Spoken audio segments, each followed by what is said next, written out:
Bom dia, queridos alunos, tudo bom? Como é que vocês estão? Vocês estão vendo que eu ainda tô rouca.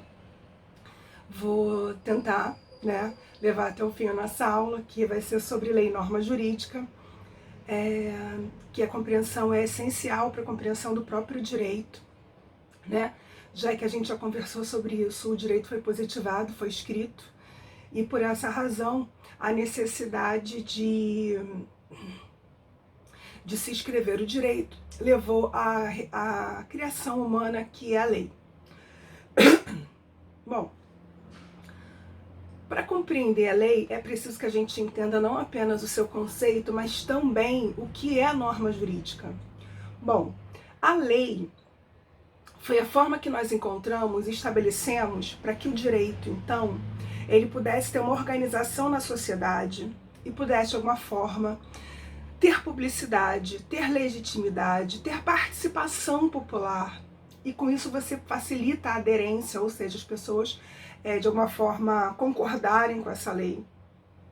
E a lei, então, ela vai ser a concretização no documento escrito de um direito. Porque a ideia do direito em si, da justiça, do certo, no aspecto filosófico, ele é muito mais uma ideia do que algo realmente escrito. Por isso que muitas vezes você vai ver leis injustas, gerando direitos que não deveriam existir, como, por exemplo, auxílio paletó. Não teria por que um político receber uma verba extra para comprar paletó, terno. É lógico que podíamos pensar, mas ele é uma pessoa comum do povo, mas tem que se vestir agora de forma mais formal. Beleza, que fosse no primeiro ano, que fosse no primeiro mês, não precisava ser todos os meses, o resto do mandato, ninguém compra um terno por mês, e é um valor absurdo. Quando, na verdade, o que nós vestimos é comprado com o nosso salário, nenhuma empresa nos dá uma verba para vestimenta. E isso está na lei, é um direito do parlamentar. Então, faz com que o fato do direito ser o direito objetivo e positivado faz a criação de injustiças legais. Você vai ver, por exemplo, juízes. Por que o juiz tem auxílio moradia? Quando eles passam no concurso, assim que entram, aqui no Rio de Janeiro, pelo menos, é muito comum isso acontecer, deles rodarem as comarcas. Então ele vai para comarcas do interior do Rio. O Rio, no mapa, pode parecer um trocinho pequenininho, mas tem lugares distantes, que é complicado você voltar de noite, muita serra em muitos lugares, estradas perigosas. Então é até compreensível que o cara, tendo residência, por exemplo, no Rio de Janeiro, e vá para Volta Redonda, para Resende, para Cabo Frio, para Conceição do Macacu, para Rio Bonito, sei lá, para qualquer lugar, que ele tenha um auxílio moradia durante aquele período. Mas no momento que ele se fixa a uma comarca, não haveria necessidade da gente estar criando ainda o auxílio moradia para juiz. Não precisávamos mais. Mas, infelizmente, você vai encontrar isso. Então, essa perspectiva da lei, ela é muito mais um comando, uma ordem estabelecida pela sociedade através do poder legislativo e executivo, que vai, de alguma forma, organizar e ordenar o nosso comportamento. Já a norma jurídica, ela vai muito mais ser descritiva na questão comportamental. Ela está sempre sendo extraída da própria lei. Então a norma, ela está contida na lei, mas a norma é uma descrição de comportamento desejado socialmente. Então, há vários tipos de norma na sociedade, desde normas de educação, social, religiosa, várias formas de você encontrar a norma jurídica. E você vai encontrar, a norma, e você vai encontrar também a norma jurídica, que está contida na lei. Ela pode aparecer em um único artigo, em uma lei ou em duas. A compreensão sistêmica do direito faz com que muitas vezes a gente combine dois artigos, duas leis, dois capítulos, enfim, e a gente combine esses aspectos para a compreensão melhor da norma, ou seja, afinal de contas, qual é o comportamento desejado para mim na sociedade? Porque a lei manda, mas manda o quê? E aí esse o que é respondido pela norma. Então você vai encontrar normas que vão ditar pra gente, por exemplo, que quando nós chegamos, nós falamos bom dia, boa tarde, boa noite, cumprimentamos as pessoas, somos educados, agradecemos, nos despedimos, dizemos por favor, por gentileza. Tudo isso é uma norma de educação social, que faz com que a gente tenha uma entrada nas relações, nos ambientes onde nós estamos, na sociedade, porque em muitas situações as pessoas que não cumprem essa norma imediatamente vão sofrer uma... não chega a ser uma sanção, mas uma repreensão por parte da sociedade. Nem que seja um olhar que diga, essa pessoa não é bem educada. Mesmo que seja um simples pensamento e você controle o seu rosto, né? Em alguns momentos você até talvez não vai querer convidar essa pessoa para certos lugares, para certas posições dentro do ambiente de trabalho, porque você vai ver que ela não tem educação, ela não sabe se portar. Ela não é gentil, ela não é educada.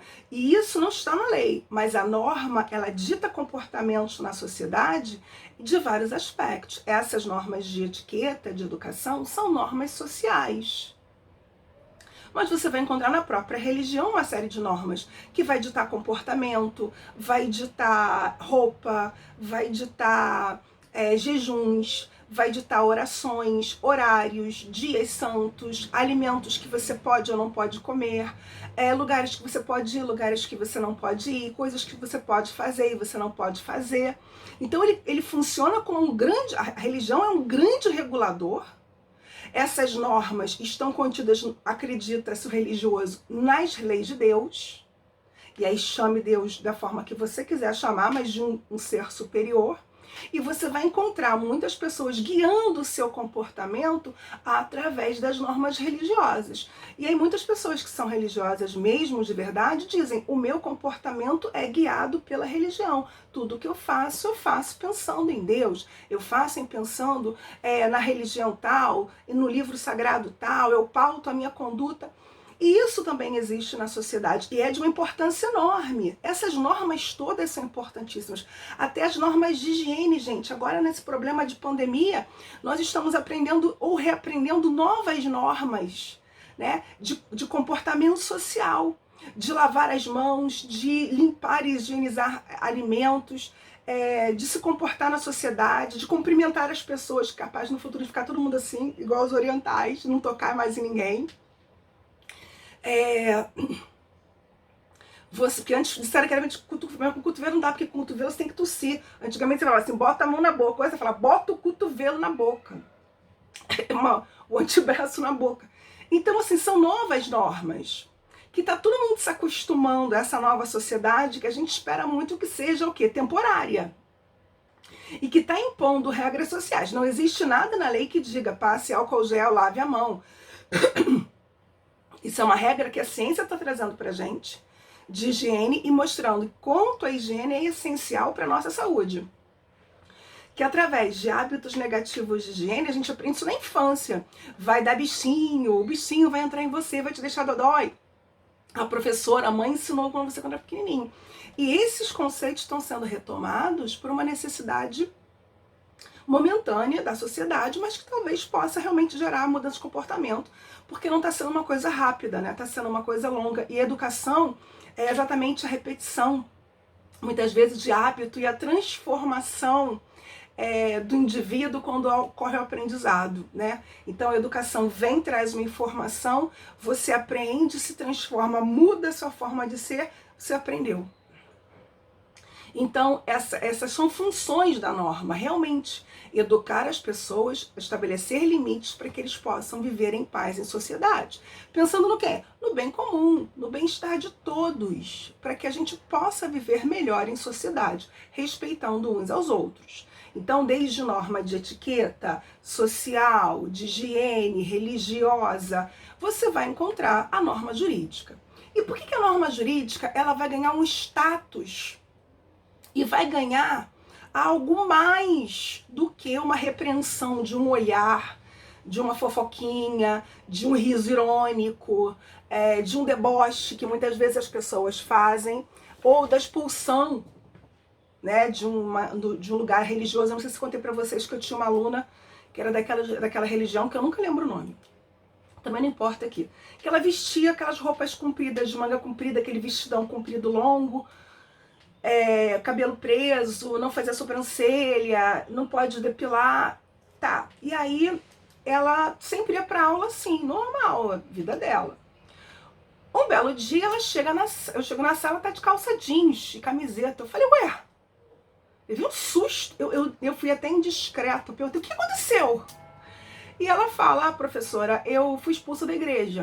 Eu falei, fui expulsa da igreja, minha filha? Fui expulsa da igreja. Por quê? Porque eu uso melissa. Eu falei, quê? Não, porque aquela vestimenta, toda aquela coisa de não cortar o cabelo, não fazer isso, não fazer aquilo, é pra gente não ter vaidade.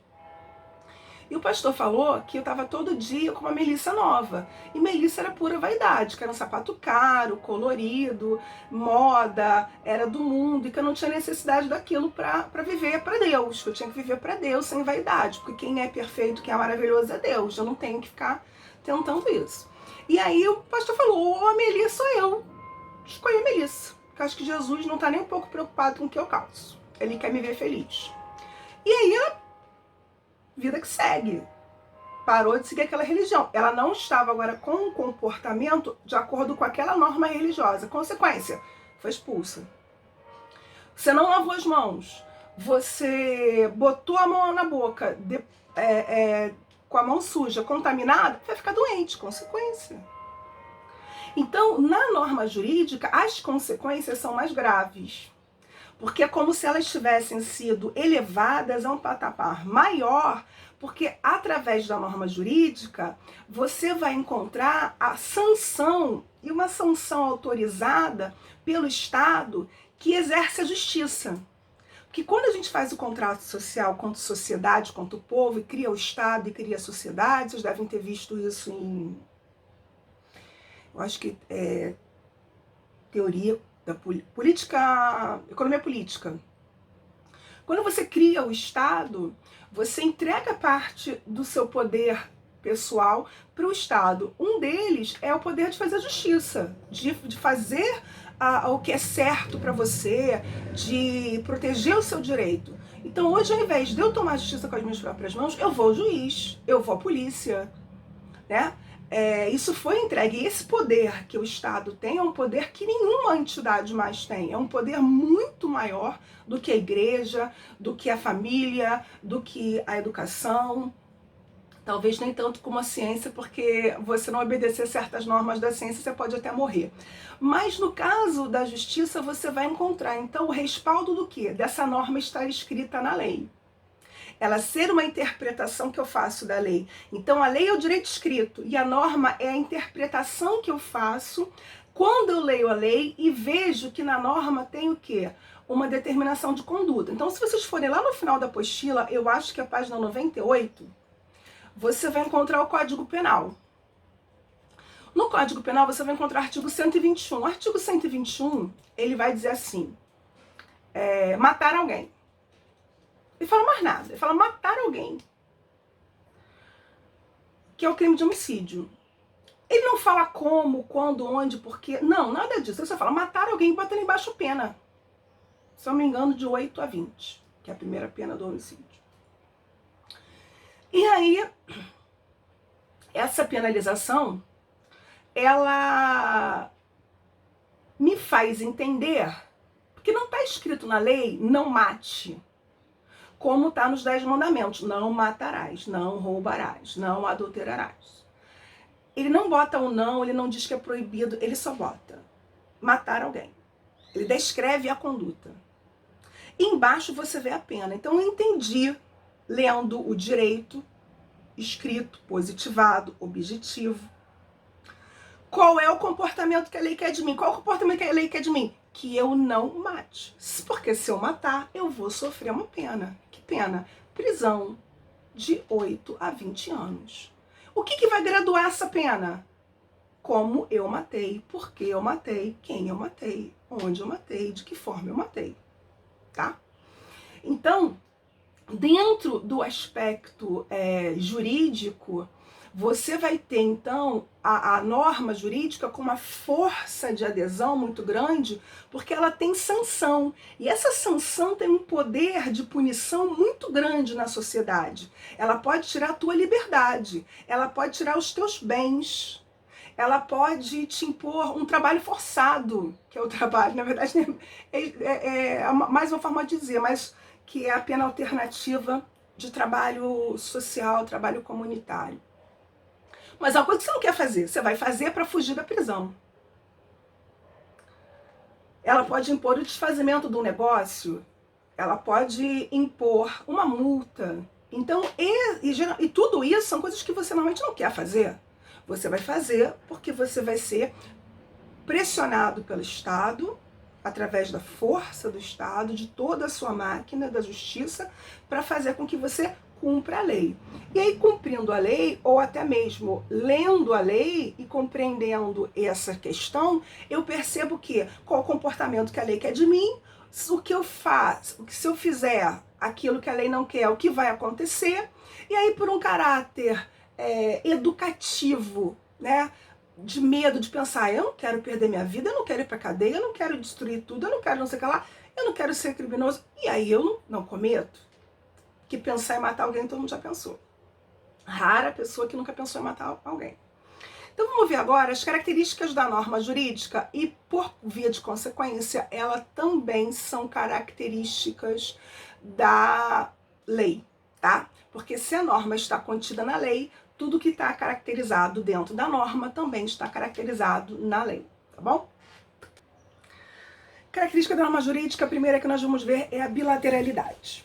Por quê? Sempre que você pensar em lei, em direito, em norma, em comportamento, ela se dirige a todos, mas se dirige a você em relação a mais alguém. Porque todo direito corresponde a um dever. Isso tem que ser anotado, escrever bem grande no caderno. Né? Todo direito corresponde a um dever. Porque sempre vai ter um sujeito ativo e um sujeito passivo. Pelo menos um ou dois. Então, quando eu falo, eu tenho todo o direito de falar, mas eu tenho o dever, porque tem alguém me escutando, eu tenho o dever de respeitar essa pessoa, esse indivíduo, a sociedade, né? De não vir a causar nenhum tipo de dano, lesão ou prejuízo a ninguém com a minha fala. Eu tenho o direito de dirigir, mas eu tenho que dirigir dentro das normas de trânsito. Então, eu preciso estabelecer essa relação bilateral de direito e dever, de que eu posso ter um direito, mas a ele corresponde um dever. E esse dever normalmente está relacionado ao meu comportamento, me impondo um dever geral de cautela, pelo menos, no mínimo. Mas você vai ver, por exemplo, as relações contratuais que você tem aqui com a faculdade, por exemplo, em que você tem o direito de assistir aulas e a faculdade tem o dever de apresentar essas aulas para vocês. Então, a bilateralidade sempre vai impor um dever a quem tem um direito. Você não vai encontrar direitos sem deveres. A todo direito corresponde um dever. Bom, generalidade. Esse princípio vai dizer muito claramente que o direito se aplica a todas as pessoas que estão naquela situação. Então, o direito, é que estou olhando para lá porque eu estou vendo a apostila para seguir a ordem da apostila, para vocês não ficarem depois perdidos sozinhos em casa. Eu estou procurando ter essa preocupação, porque eu sei que vocês estão sozinhos em casa agora, sem mim, né? Eu não vou para casa com vocês, nunca fui. Mas tô falando que a gente está sem aula presencial, né? Para conversar mais de perto. Então, acaba que depois eu não quero deixar vocês confusos. Então, a generalidade, voltando aqui, a generalidade diz respeito à lei ser feita para todos. Eu não posso criar discriminação na lei. Eu posso fazer leis para determinados grupos. Por exemplo, há leis específicas para as mulheres. Como, por exemplo, licença maternidade. A mãe tem direito à licença maternidade de 120 dias. A mulher, ela tem essa licença muito mais pelo bebê que precisa dela do que por ela. Tanto que homens que por acaso venham a estar sozinhos na função de criar um bebê podem receber a mesma licença no mesmo período, no mesmo prazo. Eu tive um aluno aqui da faculdade, da Simonsen, que ele tinha uma namoradinha, um rolinho e tal, e a garota engravidou e ela falou, vou tirar, não quero. Ele falou, não quero, não tira não, meu sonho é ser pai, eu quero essa criança. Ela falou, ele convenceu ela, falou, não, ela falou, eu não vou criar, eu não vou dar de mamar, eu não quero saber da criança, porque eu não quero nem a criança, nem quero você, não quero vínculo contigo, era só uma coisa banal e tal, esculachou com ele. E aí quando o bebê nasceu, ela falou, se nasceu, vem buscar. E ele foi buscar. E ele recebeu, eu só tinha ele, era ele e a mãe trabalhava, e não tinha como ela conseguir licença e tal. Resultado, ele conseguiu licença paternidade pelo mesmo período da licença maternidade, porque os dois estão na mesma situação jurídica. Então a lei é geral para todos aqueles que estão na mesma situação. E aí outro dia encontrei com ele no shopping. Gente, o bebê, ele tá com uns 2 anos agora, é a cara do pai. Assim, é a cópia do pai, idêntico. Ele com um sorrisão, e aí ele me encontrou e falou pra mim, professora, nem curte as fotos dele no Facebook. É estranho, né? É diferente ver uma mulher com comportamento, é questão da norma social. A gente tem os padrões estéticos, estereotipados, né? De como uma mulher e uma mãe devem se comportar, e quando uma mulher não se comporta daquele jeito, você estranha, você recrimina, né? E ele falou, olha, nunca deu um presente, não dá pensão, não visita, nunca viu, nem curte as fotos no Facebook. Mas tá aí o garoto, tá feliz, tá bem, que não sei o quê, papapá, tá saudável, não sei o quê. Enfim, tá feliz da vida realizando o sonho dele, que é ser pai. E que também não é comum você ver isso um homem fazer, né? Mas é possível. Então a lei vai atingir a todas as pessoas que estão naquela mesma situação descrita na lei. A lei também ela vai, e vai ser possível em muitos aspectos, porque a lei ela vai trazer dentro de si uma abstração. Ela não vai trazer muitas especificações, muitos detalhes que tornem ela muito singular, muito específica, a não ser que seja a vontade do legislador fazer isso. Porque a abstração permite com que você encaixe aquele mesmo comportamento em diversas condutas, como por exemplo o próprio artigo 121 que a gente já falou, matar alguém. Você pode matar alguém querendo ou sem querer, impulsionado por violenta emoção, ou porque você estava distraído, numa brincadeira. No bairro onde eu moro, há uns anos atrás, muitos anos atrás na verdade, um grupo de amigos vinha bêbado na rua, brincando e tal. Eles tinham aquela brincadeira boba de cara, de ficar empurrando um outro. Um deles empurrou o colega bateu a cabeça no meio-fio e morreu na hora. Então assim, é tanto homicídio quanto o cara que chega com uma arma e atira, o outro que chega com uma faca e enfia. Enfim, é tudo homicídio. A abstração permite com que eu encaixe naquela conduta diferentes pessoas, diferentes ações por diferentes motivos e estão todos ali especificados. Então a lei procura de alguma forma se manter abstrata para permitir alcançar o maior número de situações possíveis, até para que você não tivesse a necessidade de ficar criando normas específicas, tipo matar alguém brincando, matar alguém empurrando, matar alguém com faca, matar alguém com... sei lá. Eu não sei se contei para vocês, mas o primeiro tribunal do júri que eu assisti na minha vida foi o professor meu de penal que fez, e foi um velhinho que matou a velhinha com a panela de pressão, porque ela não quis fazer feijão, e ele pegou a panela de pressão e quase decapitou a velhinha. Então assim, quando que o legislador ia pensar que um dia o marido vai matar a mulher com a panela de pressão? Enfim, é difícil realmente estabelecer esse tipo de coisa. E aí por isso que a norma vai ser abstrata. Não norma penal não, mas todas as outras normas. Ultrapassou o sinal vermelho. Por quê? Como? Onde? Por quê?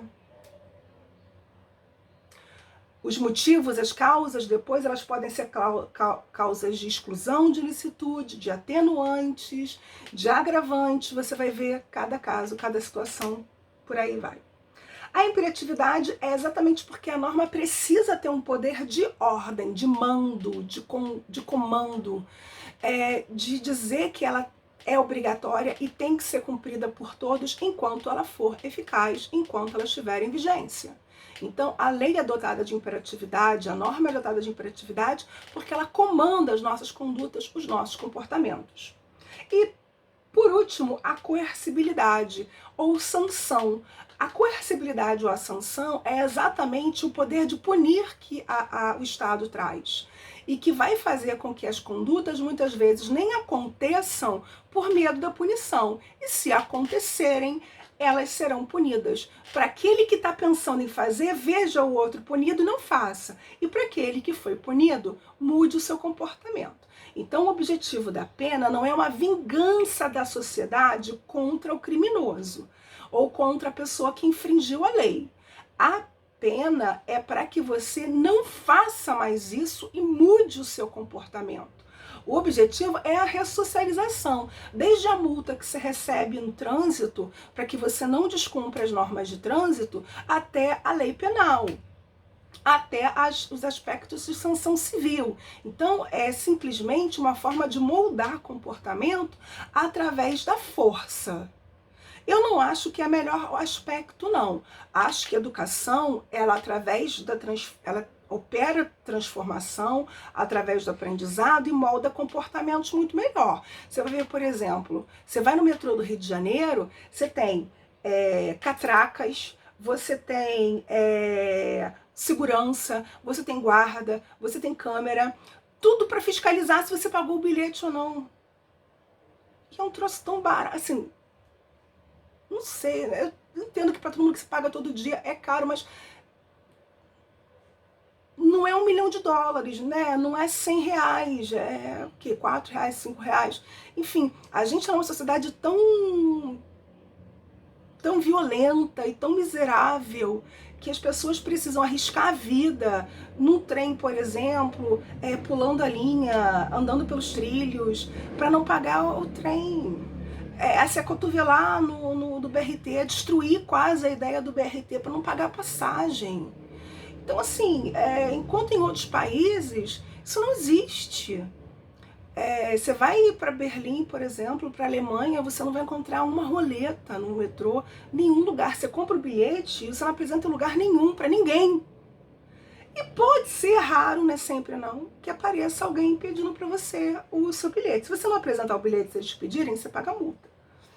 Mas ninguém deixa de comprar o bilhete. E você não apresenta em lugar nenhum, nenhuma maquininha, nada. E uma vez um amigo meu que estava morando lá, ele conversando com o alemão, ele falou, cara, mas por que vocês pagam, já que ninguém fiscaliza?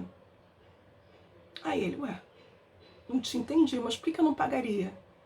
Tem que pagar para andar de trem. Só anda de trem quem paga. Então tem que pagar para andar no trem. Por que eu não pagaria? Eu não entendi. Aí ele falou, mas todo mundo paga, claro, é lógico.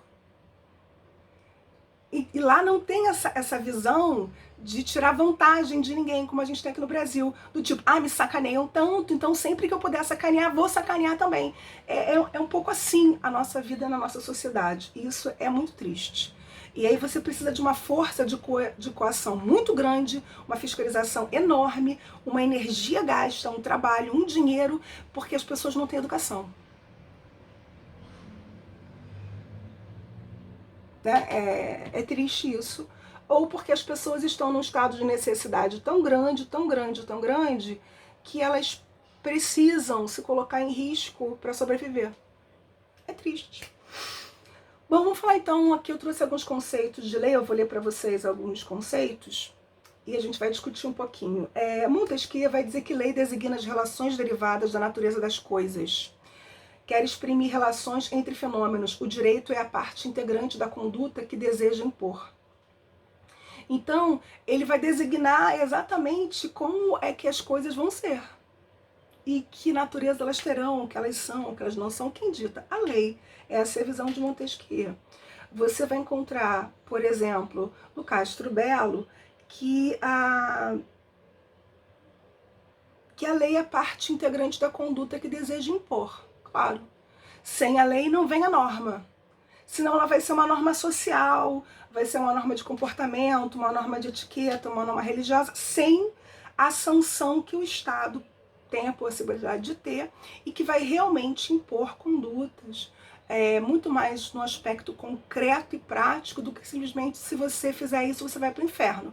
Muita gente vai deixar de fazer com medo do inferno na vida futura, mas não é algo concreto, prático, real, atual, né? Como a possibilidade de ir para a cadeia. É completamente diferente nessa perspectiva.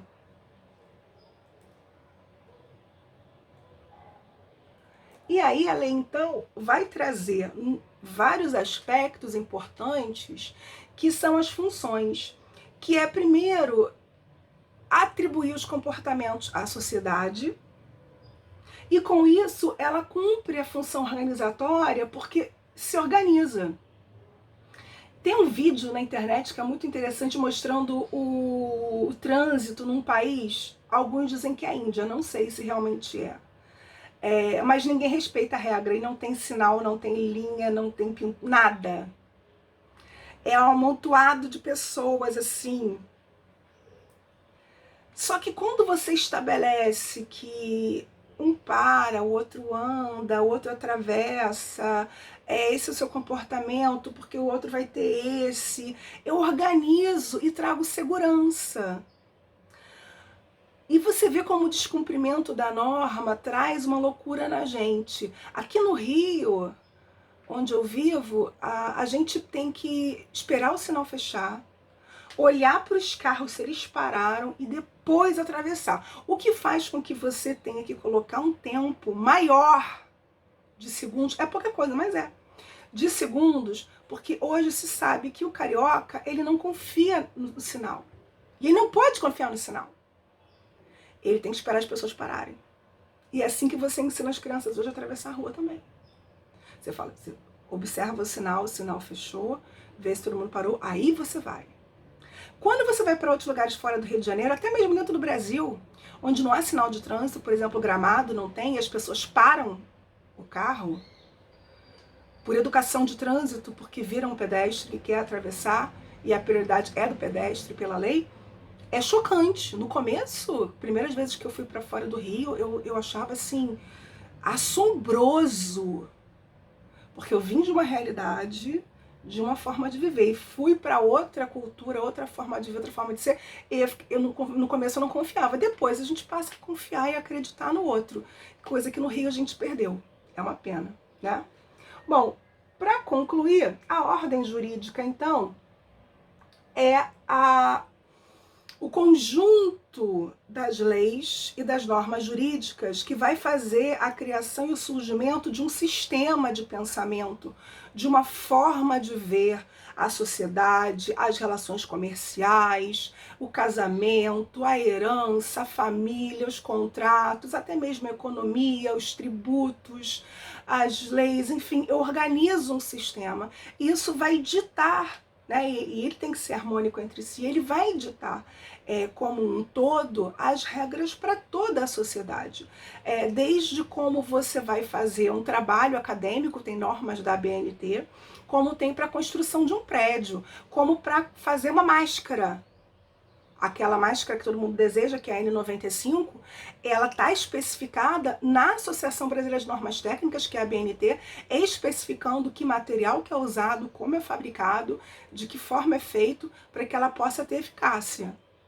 Então, a roupa de proteção que as pessoas estão usando agora, alguns já devem ter visto vídeos disso de outros países, aí é do Brasil, existem normas internacionais e normas nacionais nesse respeito, mas que a gente tenta seguir, né, as normas internacionais, com relação ao material, à espessura, o material que se usa, para que ele realmente seja um bloqueio. E não seja simplesmente uma fantasia, porque o objetivo é equipamento individual de proteção. Equipamento de proteção individual. Então ele precisa ter uma eficácia e para isso eu preciso usar certas substâncias, certos materiais e fazer de certas formas. Então para vestir, para tirar a máscara, sempre pelo elástico, não toca na máscara. Isso é uma norma de segurança. Então é esse aspecto que você vai encontrar tanto numa lei com relação, que é a ABNT, que vai trazer essas normas de proteção ao trabalho, a CLT, você vai encontrar normas de uma empresa, enfim, você vai encontrar o sistema jurídico em toda a sociedade. Desde a hora que você acorda até a hora que você vai dormir, enquanto você dorme.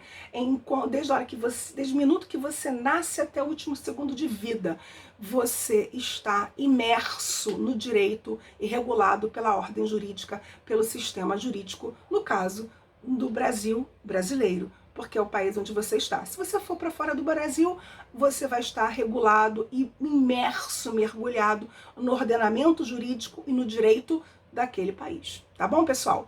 Vou deixar e vou parar por aqui, que esse vídeo já ficando muito longo, minha voz já tá ficando cansada, minha garganta já tá doendo pra caramba, que eu já falei muito. E depois a gente vai conversar sobre vigência de leis, sobre o processo de criação das leis, como é que elas são criadas, e esse tema vai ser pro nosso próximo vídeo, tá bom? Um beijo para todo mundo, fica em casa, espero que todo mundo esteja bem. Escreve aqui para mim se você tá bem, como é que você tá, como é que tá a quarentena para você. Se inscreve no canal, curte o vídeo, comenta, bota a sua dúvida. Se por acaso você quiser que eu explique melhor alguma coisa que não ficou clara, escreve aqui pra mim, tá bom? Me dá notícias de vocês, porque eu fico preocupada, eu fico com saudade, quero saber como é que tá todo mundo, eu espero que todo mundo esteja bem, esteja saudável, esteja estudando. Ontem eu postei o segundo vídeo da série Dicas de Estudo. Esse vídeo agora ensina você a sublinhar ideias principais, ideias secundárias e subideias, como fazer um esquema e chegar ao resumo. Um resumo verdadeiramente resumo. Não é aquela loucura que às vezes fazem não, tá bom? Assiste o vídeo lá. É isso, pessoal. Um beijo grande pra vocês, saudades, fiquem com Deus.